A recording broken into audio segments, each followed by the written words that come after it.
Hola, ¿qué tal? Muy buenos días. Es un placer para mí estar aquí en el Coloquio de Humanidades, representando a la licenciatura en Ciencias del Comportamiento Humano. Les voy a hablar en este momento de lo que se le llama el síndrome del niño emperador. Es una construcción que la realiza el famosísimo psicólogo español Vicente Garrido Genovés. Y le titulé Divulgación del aula para padres, porque muchas veces los propios papás no saben o no entienden qué está ocurriendo con sus hijos. Y bueno, pues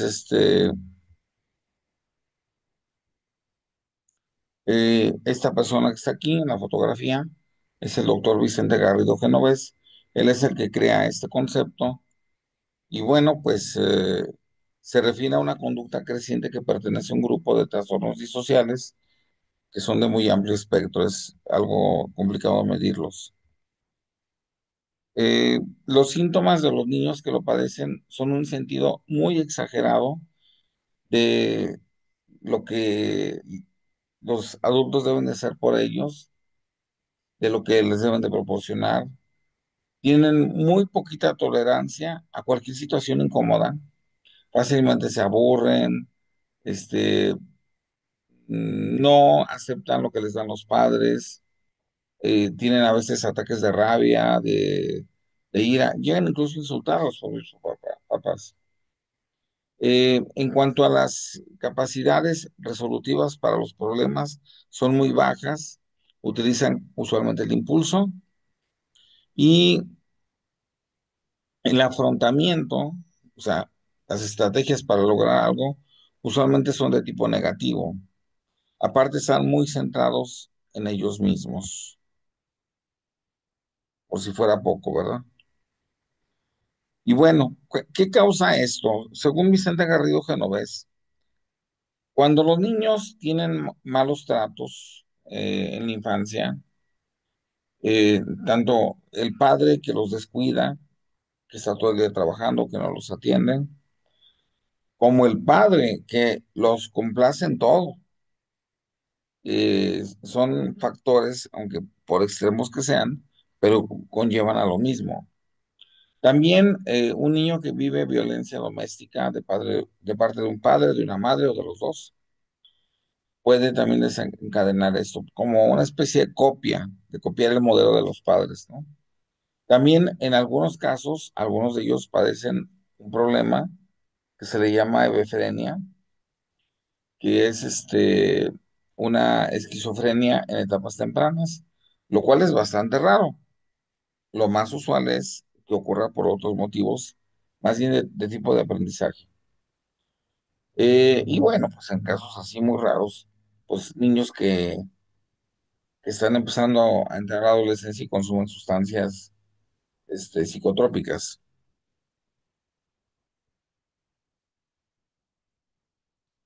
Y bueno, aquí pues está un esquemita más o menos de lo que trata esto, ¿no? Primero que nada, en la parte de arriba hay muy poco miedo al castigo. Los niños que tienen miedo al castigo se suelen portar mejor. Y por otro lado, no son sensibles a las emociones de los demás. Entonces, si no le importa lo que el otro sienta, que se sienta mal, pues con mayor probabilidad lo van a hacer. Y aquí se desprenden dos variables. Una de ellas es la de la baja empatía y la de la baja culpa. Si un niño no puede ponerse en los zapatos de su papá y decir, mi papá se siente mal con lo que yo hago, y si aparte no le da culpa, pues obviamente lo va a hacer. También otro gran problema paralelo es que no se pueden contener. Se le llama bajo sentido de contención. Y por otro lado, la mediación cognitiva, es decir, cómo llego a un acuerdo para conseguir un chocolate, un dulce, que me suban a la rueda de la fortuna, que me den algún premio, no tienen esa capacidad para mediar de manera cognitiva. Del otro lado, en el sentido de la baja empatía y baja culpa, No hay apego hacia los padres, hacia los adultos. O sea, el apego, acuérdense que la teoría de John Bowlby dice que hay tres tipos de apego. Bueno, son cuatro, pero en la práctica se usan tres. Y el apego, pues, ansioso, pues no lo tienen. Tienen uno que se le llama el evitativo, ¿sí? Eh, o sea, no hay apego. Y luego, de este otro lado, como bajo sentido de contención, hay una obstinación en metas egocéntricas. Quieren que se haga lo que ellos dicen, ¿sí? Y luego de ese otro lado, y también de alguna manera correlacionándose con el otro lado, el desarrollo vital de ellos genera una desmotivación en sus metas autónomas. Por otro lado, hay violencia, emociones negativas, ánimo depresivo y hostilidad. Pues este es el mapa que nos dibuja, de hecho, está esquematizado, pero más o menos de esto nos habla don Vicente Garrido Genovés, uno de los grandes, pero en su tiempo fue considerado el segundo mejor experto en psicópatas del mundo después de Robert Hare.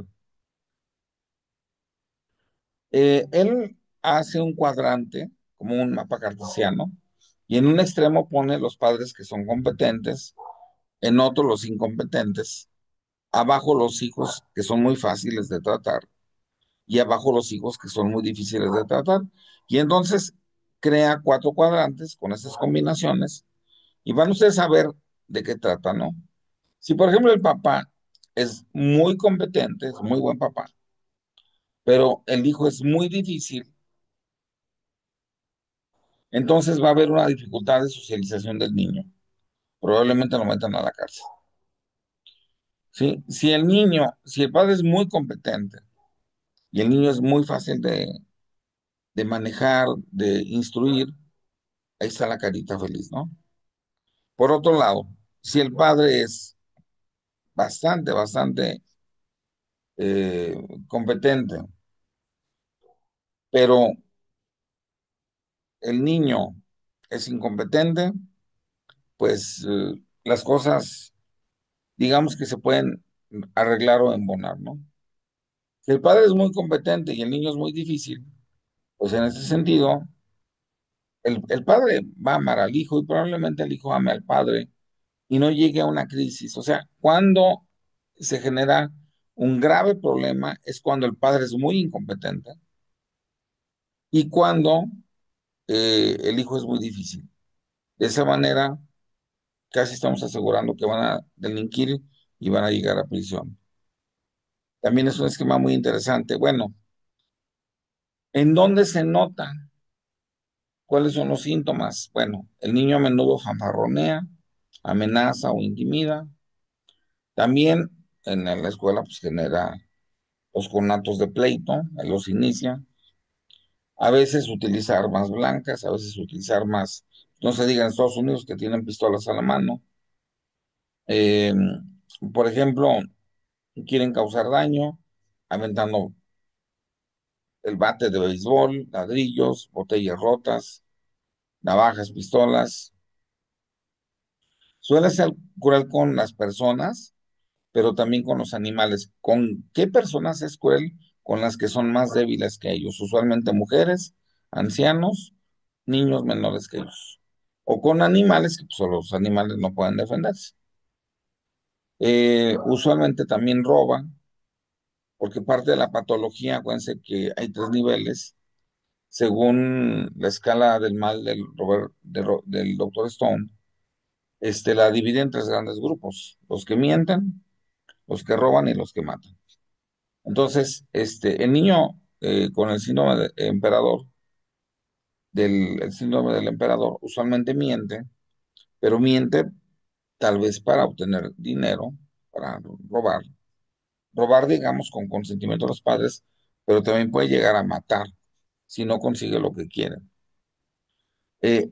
Usualmente ha robado, a veces agrediendo, ha arrebatado bolsas en la calle, ha extorsionado, le dice al papá, y ya se enteró que tiene, por poner un ejemplo, pues un querer, y le dice, si no me das dinero, le voy a decir a mi mamá.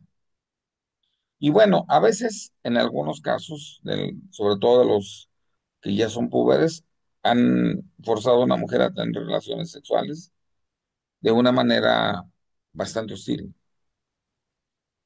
También ha provocado deliberadamente incendios, ha destruido propiedades, también se suele dar la fraudulencia o el robo, ha violentado el propio hogar, ha desvalijado el automóvil del papá o de otra persona. La mentira, pues es lo que les decía, es el primer gran nivel, pero la mentira no es decir, oye, fíjate güey, que fui a la luna, no, la mentira es, fíjate que me robaron en la escuela y necesito que me repongas el dinero, fíjate que rompí algo y necesito que me repongas el dinero, en ese sentido lo digo. A menudo mienten para obtener bienes, ¿sí? Y han robado objetos de cierto valor, a veces en algunos casos, pues sin enfrentamiento, porque utilizan, sí, digamos, la parte cognitiva. Aquí se puede ver otro diagrama que nos muestra don Vicente Garrido Genovés, que es los niños que tienen TDAH, pero combinado con el trastorno negativista desafiante, que es un trastorno disocial. Cuando no hay rasgos de psicopatía, pues hay delincuencia, pero cuando menos no hay violencia. Son delincuentes menores, no menores de edad, sino que no es tan grave su delincuencia, pero el problema ocurre cuando eh, esto se combina con rasgos de psicopatía, que no tienen culpa, no tienen empatía, no tienen conciencia de lo que hacen, no tienen restricciones, no tienen ansiedad ante lo que hacen, no recuerdan cuando los castigaron. Entonces aquí sí hay violencia hacia los padres y obviamente pues puede llevar a el internamiento en un psiquiátrico o bien a una prisión. ¿Cómo o qué debe de hacer el psicólogo, el licenciado en ciencias del comportamiento humano? Pues primero que nada debe de restaurar la autoridad de los padres. Si los padres están ausentes o están presentes, pero los consienten en todo, tienen que decirles que no los deben de consentir en todo, que eso no es bueno para sus hijos. Y si están ausentes, pues que estén presentes, que dejen un poco el trabajo. Segundo, hay que quitarle la culpa a los padres, porque usualmente el papá, cuando tienen un niño con el síndrome del emperador, creen que ellos en algo fallaron. Y no, es un problema más bien que tiene que ver con la personalidad del niño, con la patología del niño, con la psicopatología del niño, de tipo psicópata. También hay que establecer un nuevo marco de referencias, cambiar conductas. Hay que gratificar sin restringir, ¿sí? Y finalmente, pues concretar metas realistas, que realmente se logre, o sea, es más importante que se dé un paso chiquito, pero que se logre a que se quiera dar un paso gigantesco y que no quede nada, que no se logre en absoluto. Y bueno, de mi parte, pues es todo. Me despido de ustedes.